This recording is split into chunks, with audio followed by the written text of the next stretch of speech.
നിലവിൽ ആക്രമണം അത്ര പെട്ടെന്ന് അവസാനിക്കുന്ന മട്ടില്ല. പ്രത്യേകിച്ച് അമേരിക്ക ഇറാൻ ഇസ്രായേലിനെയും ഇസ്രായേൽ ഇറാനെയും ആക്രമിക്കുന്നത്. GCC രാജ്യങ്ങളിലും ആശങ്കയുണ്ട്. ഇന്നലെ നമ്മൾ ഒട്ടും പ്രതീക്ഷിക്കാത്ത തരത്തിലുള്ള ആക്രമണം GCC രാജ്യങ്ങളിലുണ്ടായി. അതും ഇറാൻ്റെ പ്രസിഡന്റ് പെസഷ്കിയാൻ സ്വന്തം അയൽ രാജ്യങ്ങളെ ഇനി ആക്രമിക്കില്ല എന്നും അവരോട് ക്ഷമ പറഞ്ഞതിനു ശേഷവും ചില ആക്രമണ ശ്രമങ്ങൾ ഇന്നലെ വന്നു. അതാണ് നമ്മളെ ഞെട്ടിച്ചത്. ഏറ്റവും പുതിയ സംഭവ വികാസങ്ങൾ പക്ഷേ ചർച്ച ചെയ്യുന്നുണ്ട് ഖത്തറും US-ഉം. ഖത്തർ അമീർ ഷെയ്ഖ് തമീം ബിൻ ഹമീദ് അൽ താനിയും US പ്രസിഡന്റ് ഡൊണാൾഡ് ട്രംപും തമ്മിൽ ഫോണിൽ സംസാരിച്ചിട്ടുണ്ട്. സംഘർഷങ്ങൾ രാജ്യാന്തര സമാധാനത്തിനും സുരക്ഷയ്ക്കും ഗുരുതര പ്രത്യാഘാതങ്ങൾ ഉണ്ടാക്കുമെന്ന് അമീറിന്റെ മുന്നറിയിപ്പുണ്ട്. രഞ്ജിത്ത് ദുബായിൽ നിന്നും തത്സമയം ചേരുന്നു. Ranjith, good morning Ranjith. ഇന്നലെ ദുബായിൽ ചെറിയൊരു ബുദ്ധിമുട്ടുണ്ടായി എന്നറിയുന്നു. ഒരു പാക് പൗരൻ കൊല്ലപ്പെട്ടിട്ടുണ്ട് ഈ ഡ്രോണിന്റെ അവശിഷ്ടങ്ങൾ വീണ്. ഇന്ന് കുവൈറ്റിൽ നിന്നും ചില വിവരങ്ങൾ വരുന്നു. എയർപോർട്ടിന് നേരെ ഒരു ഡ്രോണാക്രമണ ശ്രമമുണ്ടായി എന്നുള്ളൊരു വിവരം വരുന്നുണ്ട്. എന്താണ് മൊത്തത്തിൽ ഇന്ന് മിഡിൽ ഈസ്റ്റ് രാജ്യങ്ങളിൽ നിന്നുള്ള ഏറ്റവും പുതിയ വിവരങ്ങൾ? ചില മുന്നറിയിപ്പുകളൊക്കെ ഇന്നലെ ദുബായിൽ വന്ന വിവരവും നമ്മൾ അറിഞ്ഞു. ആശങ്ക വേണ്ടതില്ലെങ്കിലും ചില ആക്രമണങ്ങൾ ഉണ്ടാവുന്നത് നമ്മളെ ഞെട്ടിക്കുന്നുണ്ട്. മാത്രമല്ല ഇറാൻ മാപ്പ് പറഞ്ഞതിന് ശേഷമാണ് വീണ്ടും ഈ ആക്രമണങ്ങൾ ഉണ്ടാവുന്നത്. എന്താണ് രഞ്ജിത്ത് ഏറ്റവും പുതിയ വിവരങ്ങൾ ദുബായിൽ നിന്ന്?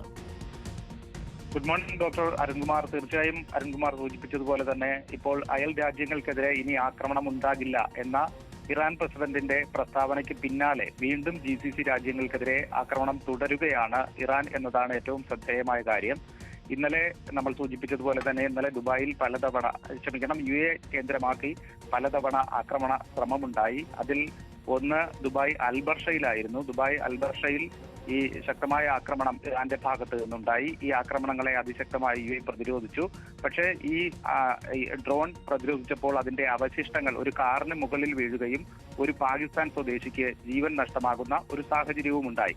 അത് ഇന്നലെ രാത്രിയോടുകൂടി തന്നെ ഇവിടുത്തെ ദുബായ് മീഡിയ ഓഫീസർ കാര്യം സ്ഥിരീകരിക്കുകയും ചെയ്തു.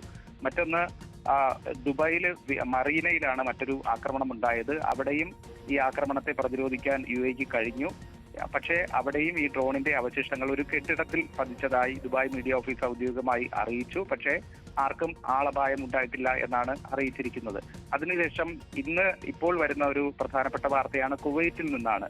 കുവൈറ്റിലും ഇറാന്റെ ഭാഗത്ത് നിന്ന് ആക്രമണം ഉണ്ടായി എന്ന വിവരങ്ങൾ പുറത്തു വരുന്നു. കുവൈറ്റ് അന്താരാഷ്ട്ര വിമാനത്താവളത്തിന് സമീപമുള്ള എണ്ണ ടാങ്കറുകളെ കേന്ദ്രീകരിച്ചാണ് ആക്രമണം. ഇക്കാര്യവും ഔദ്യോഗികമായി ഇപ്പോൾ സ്ഥിരീകരിച്ചിരിക്കുകയാണ്.